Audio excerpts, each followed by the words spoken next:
This video is about transferring videos and photos from your iPhone to your Windows desktop or laptop using Photo Gallery. This video is not about whether or not Windows recognizes your iPhone. This video takes it for granted that you know your iPhone is recognized by Windows. So once that's all settled, you can use Photo Gallery the way I'm describing. You do not want to use a non-Apple 6-foot cable for this.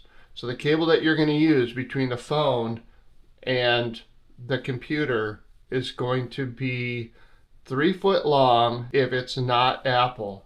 So do not use a 6-foot cable. If you've been having trouble transferring files from your phone to your computer, it's probably because the cable is too long. I don't know why that is an issue, but it is. So maybe if you have a better high quality cable, you can try it, but I'm going to be using a good quality 3-foot cable, not from Apple. Do not use autoplay. Just go ahead and close that. Now you're going to want to go to your password.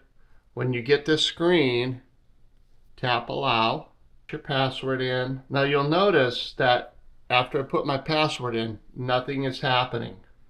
That's fine. So what we're going to do, go to apps, all apps, scroll down till you find Photo Gallery. So for the purposes of this video, I have shown how the files are displayed.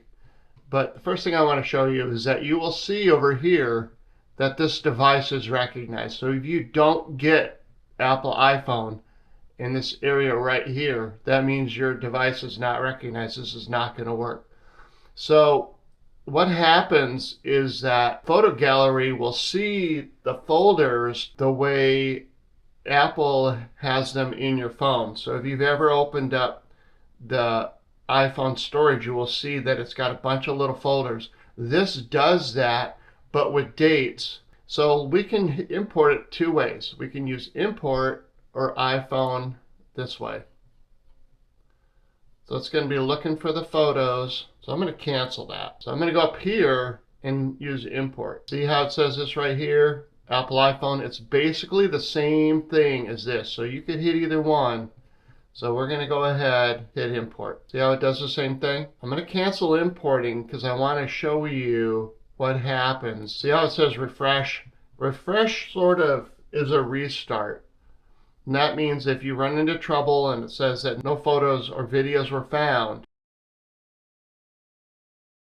so if you get that prompt that says nothing is found, don't be concerned with that. You just need to refresh or unplug the phone from the cable, then go back and put your password in on your phone and hit that allow button again. Once all this is done, we have this really nice window, and this is really super helpful. First thing you want to do, if you haven't done this before, is go to more options. This will give you a great little way to organize and locate your files. I am importing the pictures, but you can see that it'll do pictures or videos, or you can browse to a different folder.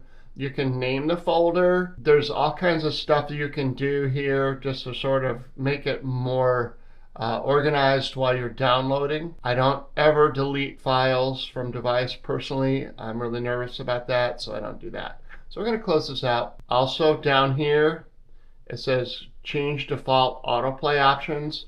I am not going to do that. Now we're going to close this out. Review, organize, and group the items to import. This is going to really be helpful for just getting a few folders that you've never imported before.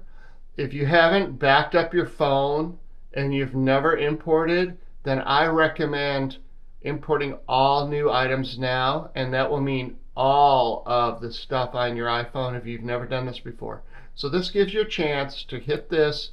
Now you can name the folder. My recommendation is you would name it something with a date, like iPhone backup or iPhone videos and photos, and then the date. We're going to go to review, organize, and group the items. You'll notice here that there's an option to select all, and that would basically mean selecting all of them, just like we had in that previous window. More options. See, there's a lot of really fun things you can do. You'll notice how I do this.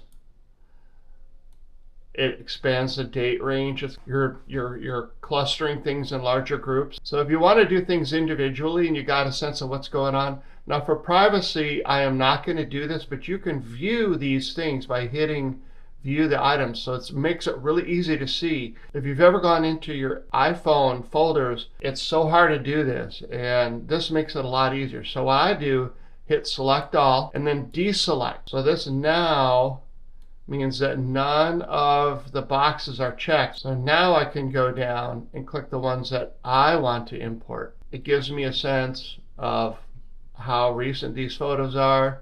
Now I haven't backed those up. That way I'm not just constantly downloading all of the photos from my phone. That's pretty much it. Once you do that, it's going to just send them to that folder that you have on your desktop, and then you'll be done. One thing that I would tell you though, if you get a pop-up that says something like this, where it says import pictures and videos. So if you're importing and you get a message, it's not going to be exactly like this. This is a capture. It's going to give you some explanation down here, which I've grayed out. It's going to be this kind of a window though, and it's going to ask you, what do you want to do? You will still get videos, but sometimes there's like file type artifact associated with videos that Windows will not import.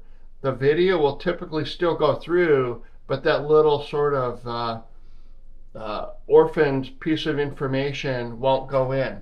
So you can try again if you want. Skip this file would basically mean that it's going to skip that file and just continue on till it hits the next. If you have a lot of files that have that little sort of proprietary nuance that keeps the photos or videos from being imported, it's going to do that multiple times.